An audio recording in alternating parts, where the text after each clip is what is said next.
Okay, welcome back everyone. Thanks for joining me. I have a cool toy today and I hope you were all able to recuperate if you did any New Year's Eve partying, which even if you were stuck, even if you were locked down, the the liquor stores have always been essential properties, as you know, so I'm sure you were able to, at the very least, celebrate in the privacy of your own home. And with that, actually leads me to why you need a robot bulldozer, right? For those days that everyone's hungover and can't get in there, out there, I should say, to plow the fields, right? We have this wonderful robot bulldozer. Now, this just came in from the latest Smith House auction. It was, I think, back in November, and it's cool graphics. I mean, it's not spacey, but the depiction of the robot is great. He actually reminds me, there was a 30s robot, I can't think of it, it's on the tip of my tongue, that looked like this. Look at the explanation that they went through here. It features, well, it's 6 features: forward, reverse, run, realistic operating action of robot bulldozing, shovel, action. Sorry, I'm reading this terribly. Thank God I'm not doing the news on a teleprompter. Green and red engine flames. Wow, green flames. Thrilling engine sound. Remote control of all above automatic features. Look at that. This kid is loving life. Look at him with his jeans on and that weird smile. And this thing with the flames, green and red flames. Simple explanation.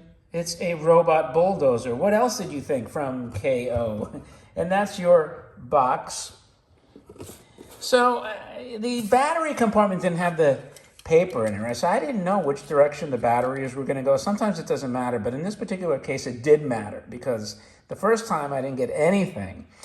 And then when I flipped them over, thankfully it worked. Now, these treads are loose, as you would expect. Rubber that's, I don't know, 60 to 70 years old at this point.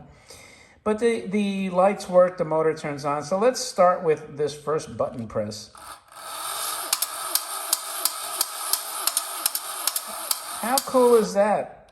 That's the shovel. There's your lights. I don't know if he's not gaining any traction on here.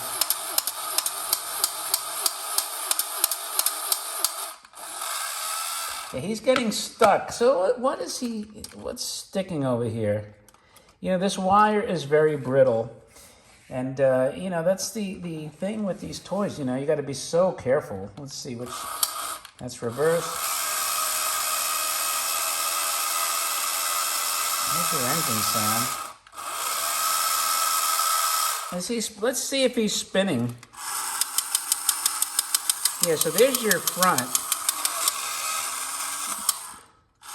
As you can see here. Get a nice engine sound, nice retraction and extension of the bulldozer. Reverse seems to let him move a little bit. So what it is these treads are a little bit loose. And even though it's spinning, you're not getting any adhesion to the floor, but that's okay because he works for the most part. And you know, maybe I can tinker with him down the road. And let's take a look at this bad boy before we. Really a beautifully styled robot with the rivets, the cool eyes. He's got like clocks and gauges in there. It's pretty funny. Those ears there look like those old sun clocks from the 70s. Made in Japan. And it's just a cool toy. I have a lot of these bulldozers, so I haven't filmed probably a lot of them, but I do have a lot, so I'm trying to finish off the collection of them. I'm going to, one more time. That's the forward. It's kind of slipping on that.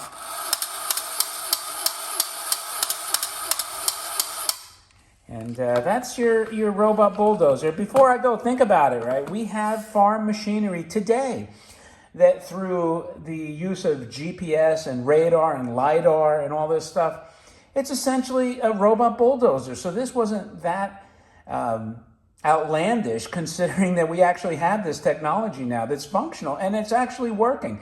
I would say, at the very least, what they should do with this automated farm equipment, this is my opinion, is why don't they start putting all this technology into a humanoid form? So it looks like at least it's an actual robotic, humanoid type robot that's actually doing this. That would just be cool. It's not, probably more expensive, not necessary, but that's my opinion. What's your opinion? If you have one, leave it in the remarks. Don't forget to thumb up the video, to like it. And again, leave any remarks. Don't forget to subscribe if you're new. And with that, I will talk to you all later.